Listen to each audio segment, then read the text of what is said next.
Hello guys, আসসালামু আলাইকুম। সবাই কেমন আছেন? তো আমি আরেকটা রেসিপি নিয়ে হাজির হয়ে গেলাম।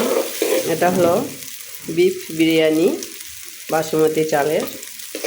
এই যে দেখুন, পাতিলে প্রথমে আমি তেল দিয়ে সেখানে পেঁয়াজগুলো ব্রেস্তা করে আগে উঠিয়ে নিলাম। এটা হচ্ছে ব্রেস্তা। এরপরে কিছু ব্রেস্তা ওখানে থাকা অবস্থায় দিয়ে দিলাম তেজপাতা, দারচিনি, সাদা এলাচ।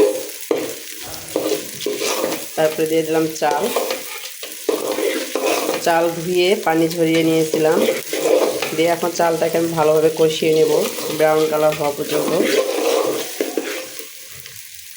এই যে দেখুন বাসমতি চাল, অনেকেই জিজ্ঞাসা করে আপু কীভাবে বাসমতি চালের বিরিয়ানি রান্না করেন, তো তাদের জন্য হেল্প হতে পারে। তো এই যে আমি এভাবে করে থাকি রান্না।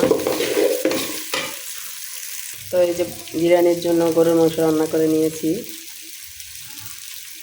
তো কিছু চর্বি আছে, এগুলো গলে যাবে কষানোর সময়ের জন্য উঠায় রাখছি পাতিল থেকে। তো আপুরা ভাইয়েরা, এই যে দেখুন চালটা এই পর্যায়ে, আমি এতক্ষণ ধরে চালটাকে শুধু তেলের মধ্যে ভাজছি। তো আমি এখন গরম পানি করে রাখছি। এখানে 3 পট চাল, 6 পট পানি গরম করে রাখছি। দিয়ে দেবো এখন পানিগুলো। তো এই যে দেখুন পানি দেওয়ার পরে দিলাম হচ্ছে আদা বাটা, রসুন বাটা, জিরা বাটা, দিয়ে দিলাম স্বাদ মতো লবণ, তারপরে দিলাম কাঁচামরিচ, এরপরে দিব বিরিয়ানির মশলা, রাঁধুনির রেডিমিক্স বিরিয়ানি মশলা দিয়ে দিব। তো এই যে দেখুন দিয়ে দিলাম, এখন ভালো করে মিক্স করে নিব।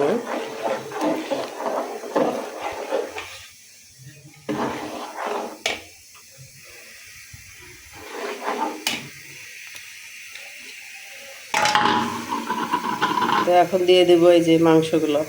তো এই যে দেখুন সবগুলো মাংস দিয়ে দিলাম। এখন আমি ঢেকে দেব এই পর্যায়ে সেদ্ধ হওয়ার জন্য।